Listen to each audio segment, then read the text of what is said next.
How are you doing, folks? Today we're going to be learning Dungeon Alchemist. This is a crazy program. It's got AI to help you set your rooms up and automatically populate with objects and everything that's going to be in there.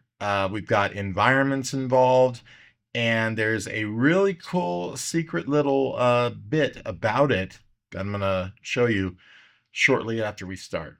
All right, enjoy. Glory regains where tales come alive. Unleash your imagination and let it thrive. From ancient realms to futuristic domains, we bring adventure where heroes are made.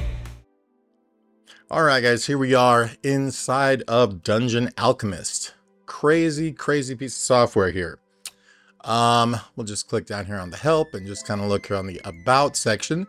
This is version 1.644. I believe there's a new one out, but I don't have it at the moment. So cool. All right, well, we're going to be greeted by this particular screen here. We have here at the top our file, so we can open a new map, save, do all the stuff that we want. Our edit, this is our undo, redo, etc., etc. Delete objects in an area. The view, we can change it out, from leaving the full screen, hiding the user interface, the grid, and nature animations, which is like the trees blowing and whatnot. Cartomancer Chronicles, this is the, these are things you can check on online. Steam Workshop. So Steam Workshop is basically access to a vast library of maps and assets created by Dungeon Alchemist users. So this is a really cool thing to use as well. And feedback that you can report and the help section. So what we're going to start off with here, other than that, we'll also have the zoomability of our map right here, as you can see. You can also right click and drag and it will move it around. Left click and drag will rotate. And this is for going into what we call cinematic mode that we'll learn in a minute or in a bit. And this is going to be our little gizmo here for moving around, turning around, etc. All this will be explained shortly. On the left side here now, we have all of our tools that run down that left side. Everything from our rooms tool. This is for drawing rooms. This is our objects. We have other things here. Once we have a room, these will become available. Doors, windows, walls, and floors. We'll have some avatars here that we can use. And time of day. We also have caves, like a caves brush. And this will be special effects.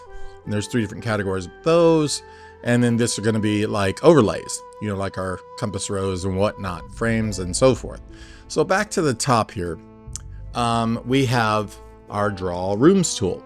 Within here, we have the Draw Rooms tab with all of these types of rooms that you can pick. And within each one of these room types, we have specific rooms that we can create from those.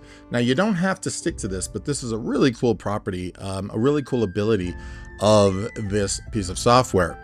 And you'll see why here in just a minute. Now let's go ahead and click over in the next tab, and this is where you can click and drag on the map to remove tiles or rooms. And then the next one, this is to edit the room. And once we have a room, we'll be able to do this. And what we're going to do is come over here to the Draw Rooms category, and I'm just going to pick Castle, and we're going to pick an Armory. Now, I didn't mention that this actually has AI involved to decide how the rooms are kind of stocked and arranged, and you can change every little bit of this once you have the room set up. But if we have this style of room here, we can go in here to this AI settings, and we can turn on or off all of these objects. So if we start a room with none of these selected, we're just going to create a basic room with nothing added. So if we just click and drag this out to approximately the size of room we want, you can see we can rotate the room by going this way and this.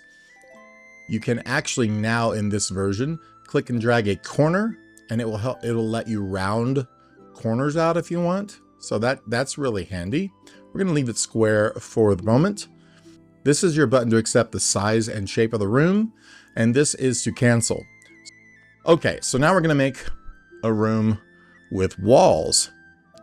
So we just make that room again like so, and this time when we check it, that room will have now walls and whatever floor it generates. So it does this randomly using AI to make everything kind of different. You can go in and change everything about it. But let's say we've created this room and you don't like the floor. Well, we can come right over here into the Edit Room tab, and we can adjust all of this stuff here. In fact, we can change the theme right here to a castle, or from castle to a crypt. And we change that and it updates automatically and makes it a crypt room. We can change the room type, or the room specific room, into a dungeon cell, and it will now create the interior of what it thinks a dungeon cell is, and so forth. You can also refresh the room and it will make a new version of what you've already got selected here. So it's very cool.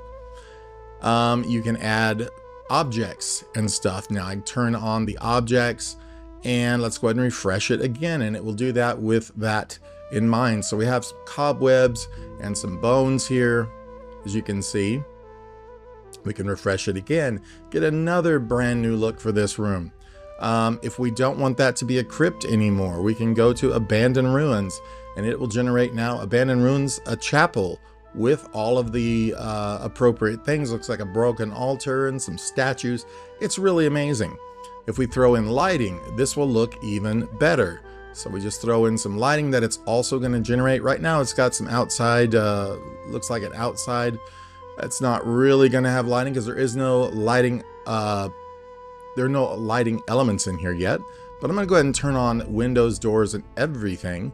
And we're going to go down from Abandoned Ruins into Alchemist Laboratory and watch what happens here.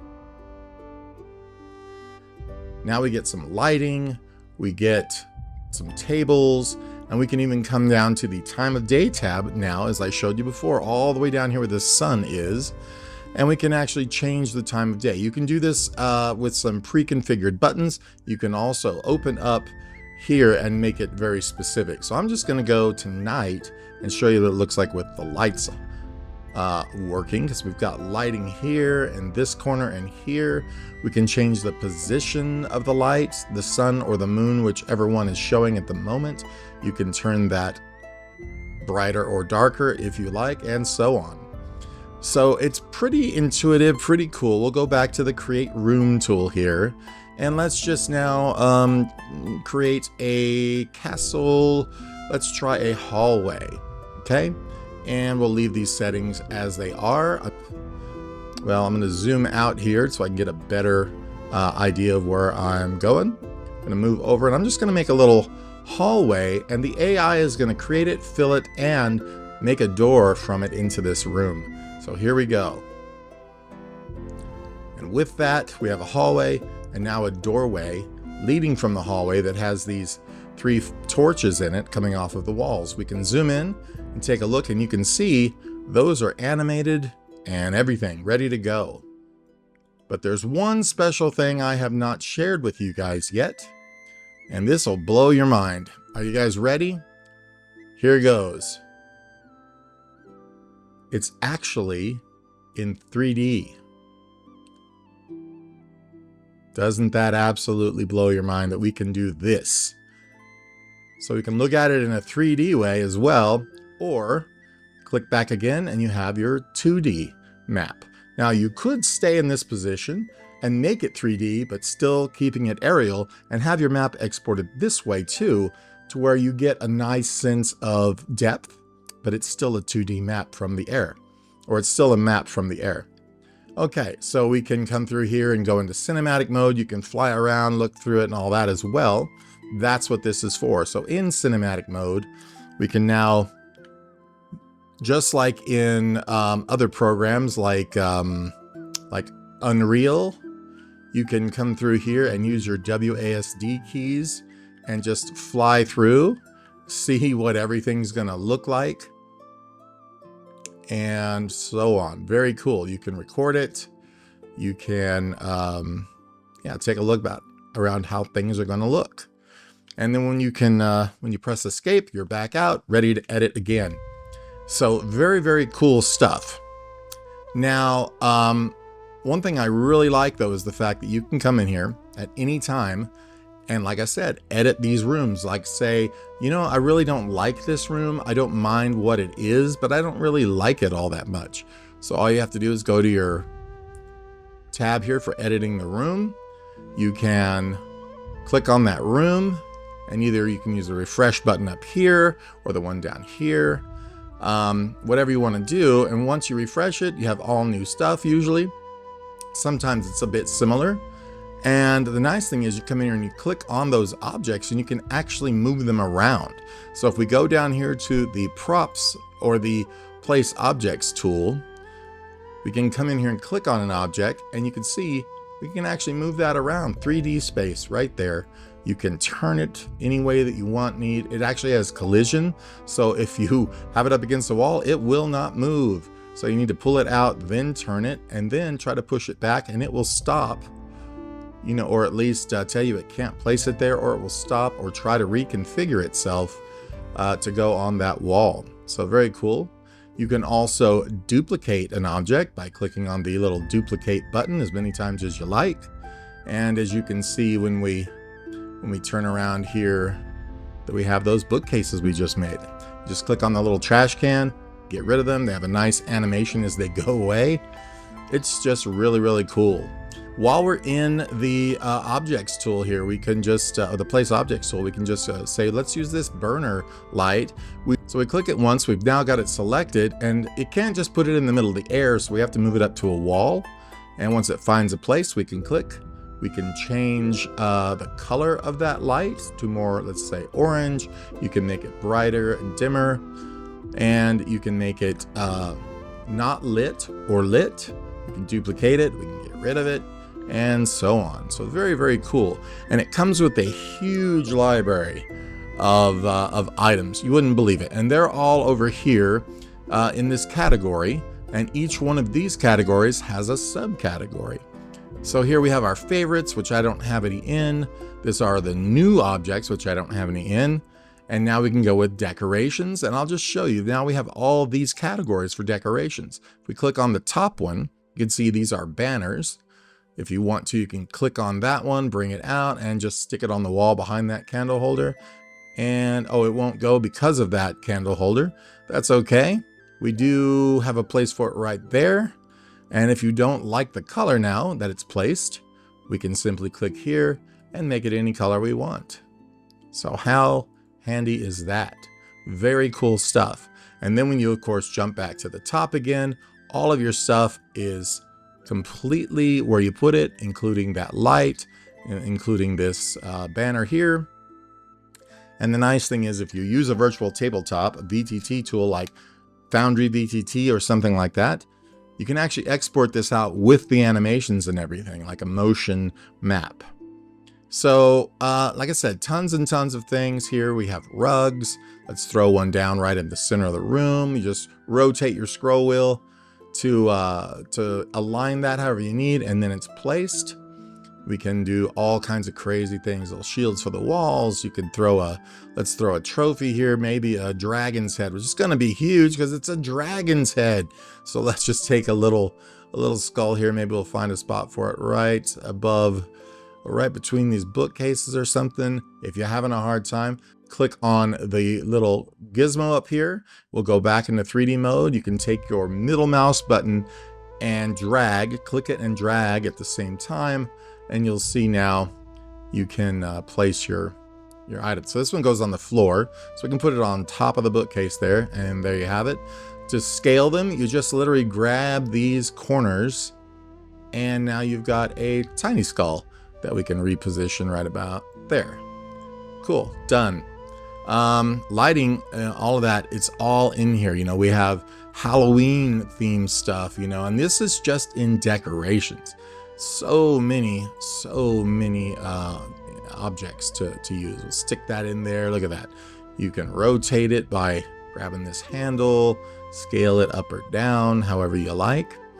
Let's go see if we have some statues. If we find something cool, we can stick it right on top of this table. Maybe make that smaller.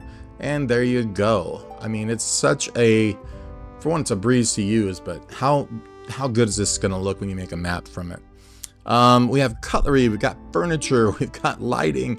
I mean, there's so much stuff. I mean, check out this really cool bench there. I mean, it's never ending. So, and matter of fact, we have some things that are already stocked. Like here's a bookshelf, right? Or a little shelf. We have the same shelf with stuff on it now. So those are really handy to have as well. So many items. I mean, bath stuff and, you know, nature items. I mean, you have trees. We have trees, guys. You can drag this tree right out here and look, now all of a sudden, boom, there's a tree outside and you can rotate it around, whatever you need to do. There's a tree. Let's go ahead and bring our daylight back up by going back in the daylight tab, make it sunny again, and it automatically brings the sun up, and you can just hear the music as the daylight comes up. So let's start over now that you've got the general gist of what's going on here.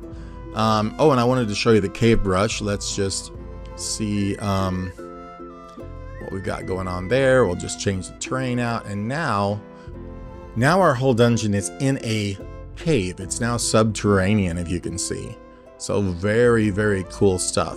And if you want to dig a cave, you literally come down here to this cave carve brush, and you can just start carving out places for your caves. It'll make nice little rocks and stuff naturally, everything you need.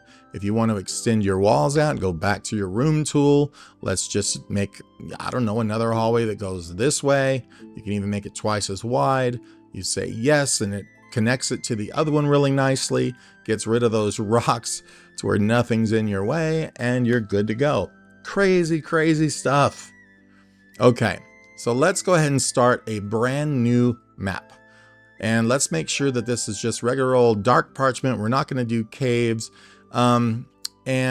Check this out. Now, as you see, I've turned down my UI settings because these certain pieces are a little big and blocking some of what we're doing. And I think some of the UI is getting cut off. So you can go in here and totally change the UI scale, no problem. I'm going to save the changes. And now, if we come in here and start a new map, we can drop down this drop down, and you can see all of these options we have: Badlands, Caves, Desert, Fey, Plain, Forest, Grasslands, etc. And any of those will generate an environment for us to build our dungeon in. So we're going to come down here. Let's just pick Forest. It's the most typical. And now you have a bunch of other drop downs you can use. So we can put this in the hills, the mountains, floodplains, ravine, etc. Let's go ahead and stick this in the mountains. And let's go ahead and look over here and say vegetation is going to be an evergreen forest. Fine. Water, it says no water. Let's have a little bit of a river. And the weather, let's just say no weather. And now the water level, let's just, I guess, leave it as it is and click create. It's going to generate our terrain for us. And in a few seconds, we have a beautiful environment for our map. Now, as I scroll out, you can see how big this is. It's a good size map. Each one of these squares is basically representing 5 feet square. So this is our map, and this is where we are going to put all of our stuff. This is a pretty good size map here. It's a full environment. All right, so first of all, let's make a tavern in the mountains. So right through here, I think it'd be a great place. We'll make this 25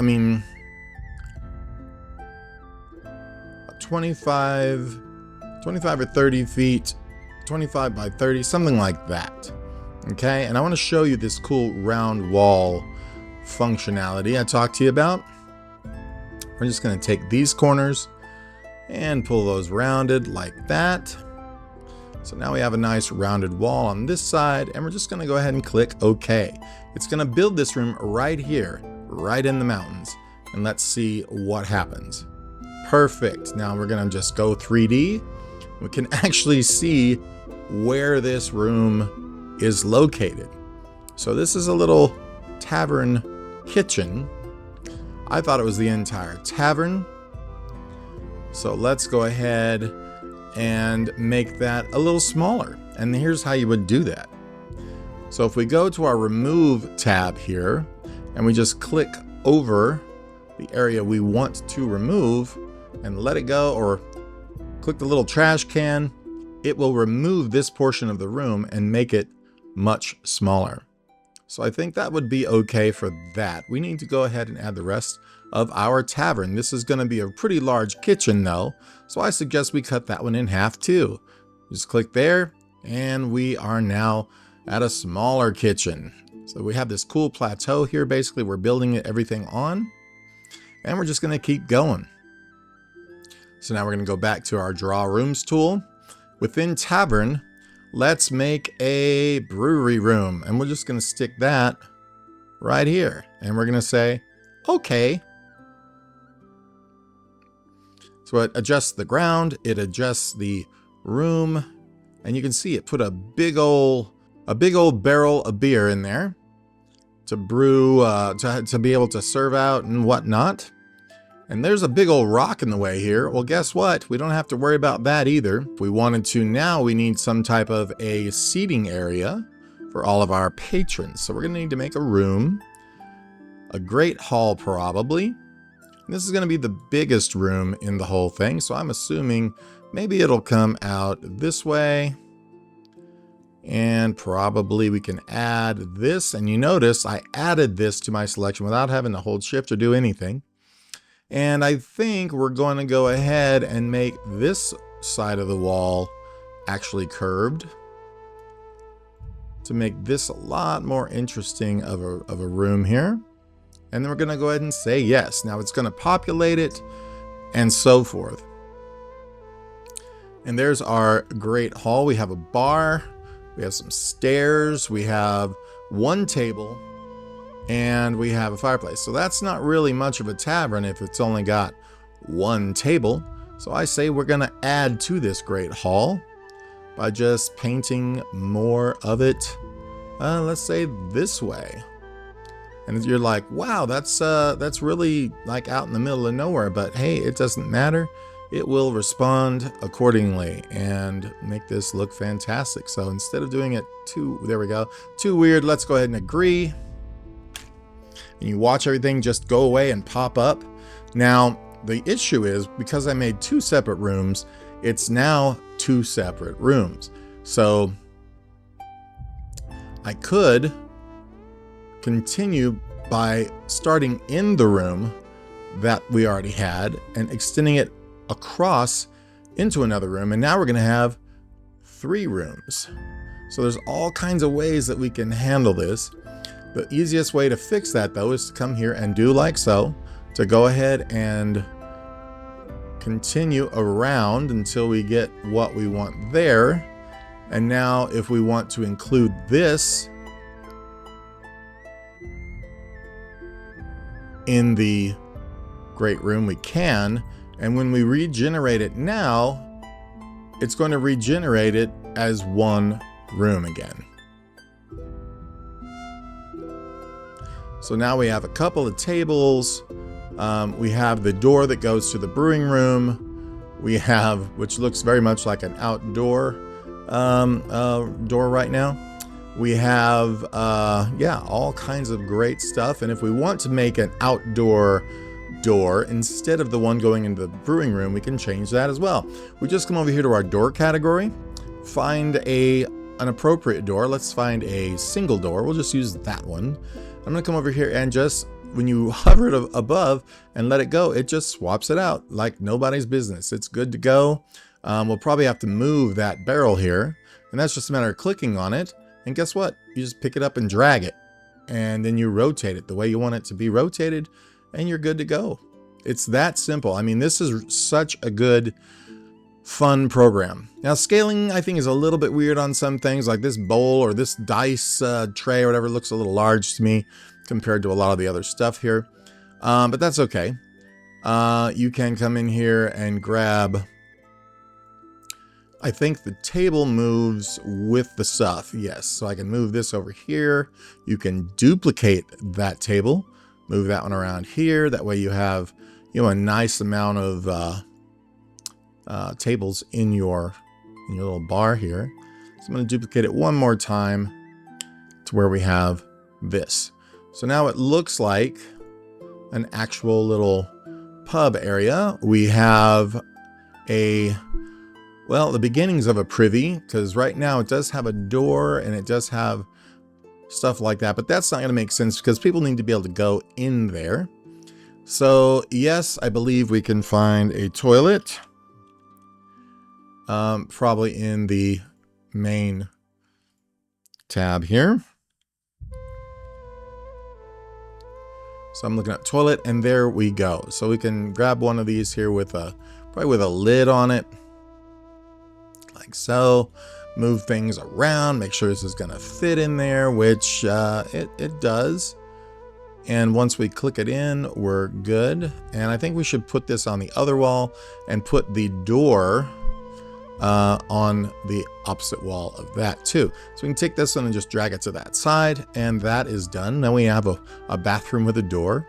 Grab our toilet, stick it back in there, and that is done. Excellent. Even has little water inside the toilet, as you can see, reflecting and moving. Very cool. Little candle in there and everything.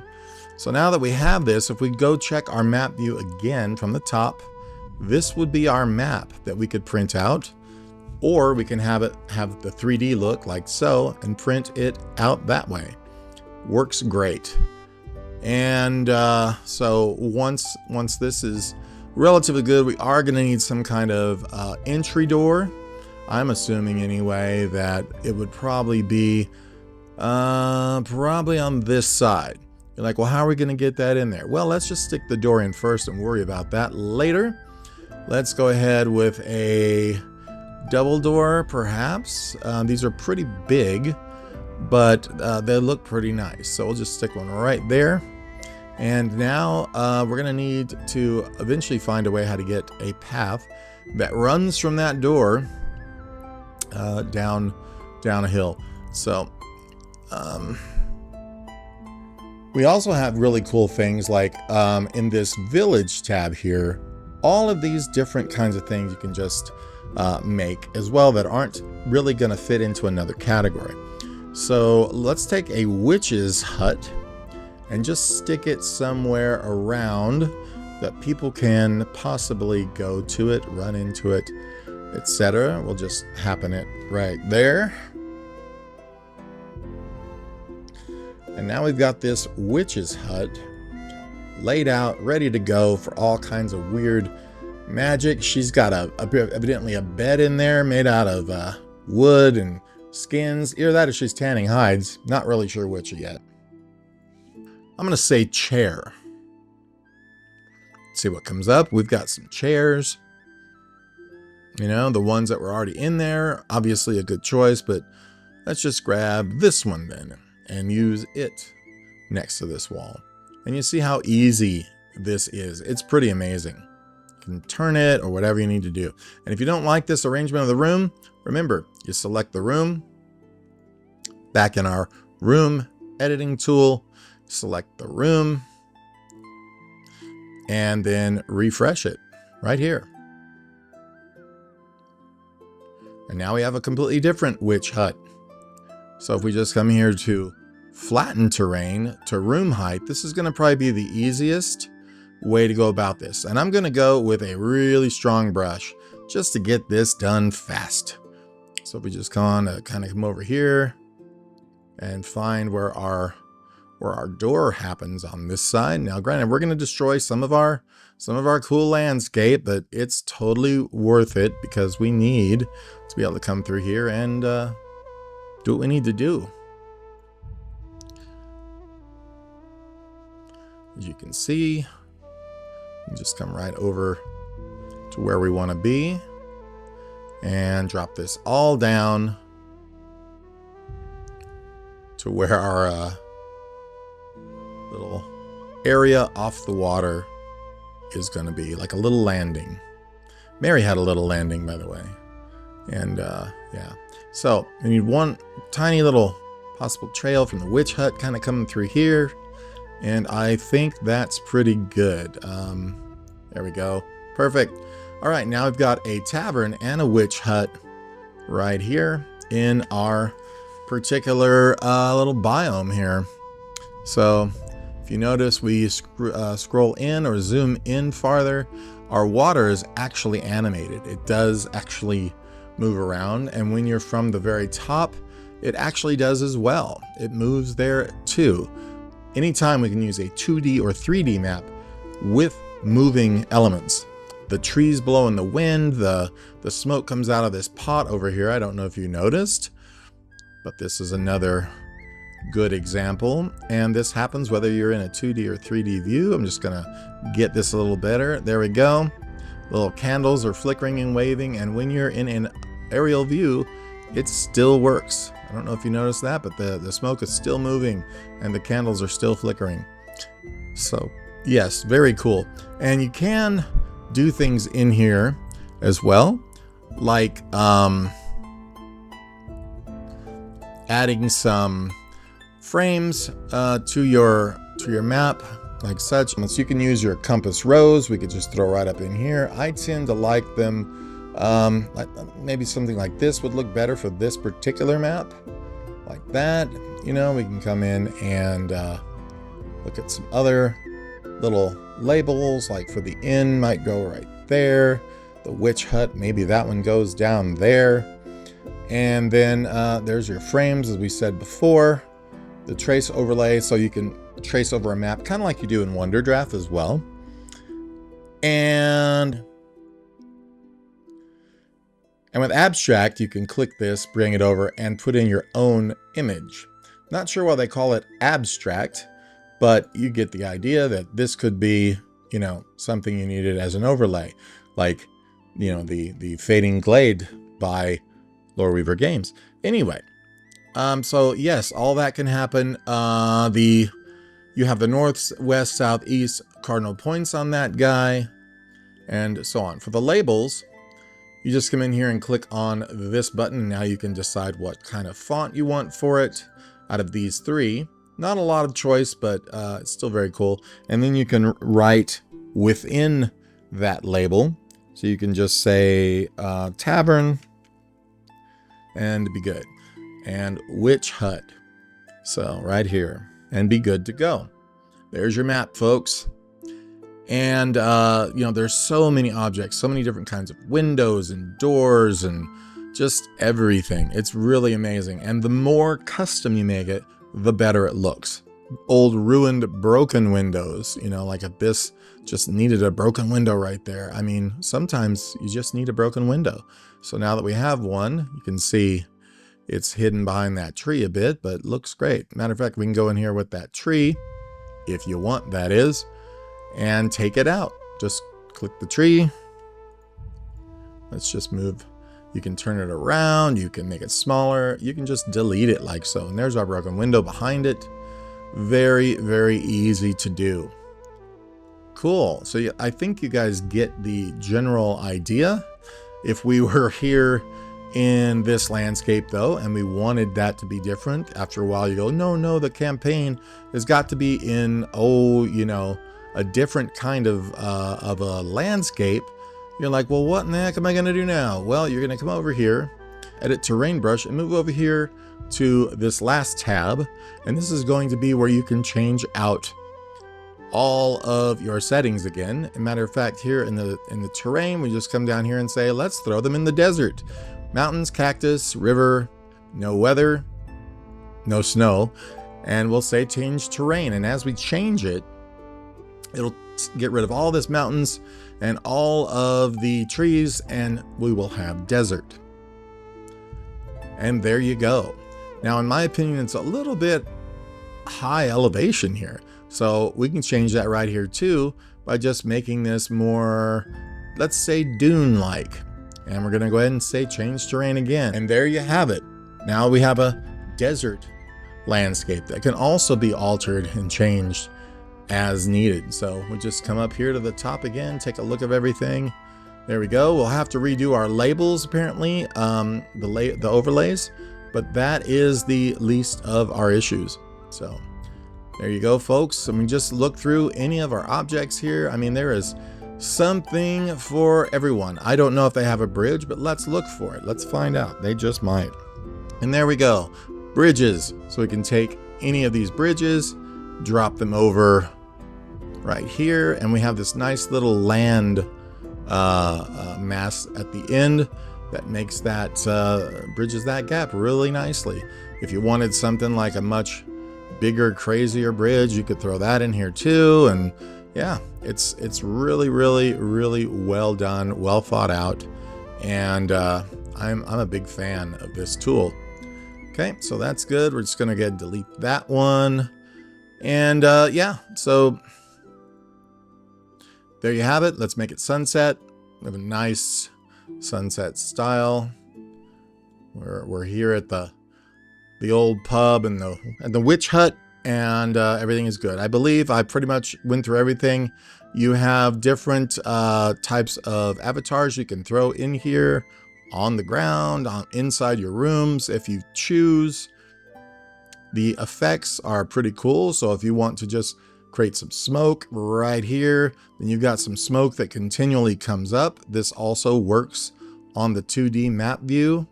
We could use some cold fog maybe right around the river.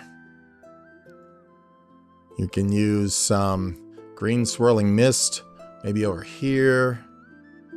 Some wispy white fog. And of course this can be raised up and made less dense, so you have a bigger area. And there's all kinds of stuff. There's fire, so we'll just use a standard like cinders. Maybe this guy is on fire with some cinders and a big fire around him, and you know, it's that simple, guys. That's what I'm saying. Very cool. Now, I can go on for days and days about this, but I will save you the time here. But we have all kinds of electrical arcs, you know. We can run some fireflies under the bridge, maybe some will-o'-the-wisps as well. We can go in and change all the walls of a certain room. So if we want to use, let's say, these plaster walls here, we'll just put that on the outside, and then now all of those that it's touching will change. All of these will change, and so on. You can just kind of go through here, and you got half walls and fences and ruins and skeletal. Yeah, I mean, you got to have some skeletal walls, right? Here we go. Boom. It's the skeletal, ye old skeletal inn right there. Done. We just, you know, throw on some of these outer walls now, and how beautiful. There we go. You get the idea. So much to do. And then when you're ready, you just come over and you export your map. And you tell it, you know, what's it going to be for? I'm going to export this for Foundry VTT. You can do Fantasy Grounds, Roll20, I mean, all kinds of stuff, or just an image or a video if you want. And however you want to set your settings, you know, you can use the 3D perspective walls, or you can just go straight orthographic top down like we can see in the background there. But that is the most standard type. The limited perspective is pretty cool, and the perspective gives you more perspective. The dots per inch, of course, which will make a huge difference if you're displaying this on a type of screen. You should really try to match those as much as possible. You can export the tokens or not, and then you can select the export size, the normal borders, with normal borders or not, and of course the color and so forth and so on. Then you click on export and it goes through its process and makes your map. So cool, folks. I appreciate you guys checking this out. Hope you learned a lot. We didn't make a great map, but we did go through and learn how it's done. So talk to you soon. All right, that was Dungeon Alchemist. Prepare for a lot of tutorials about Dungeon Alchemist coming up soon. There's so much more you can do with it, and we're going to go room by room specific and really dive deep and check it out. All right, have a good one.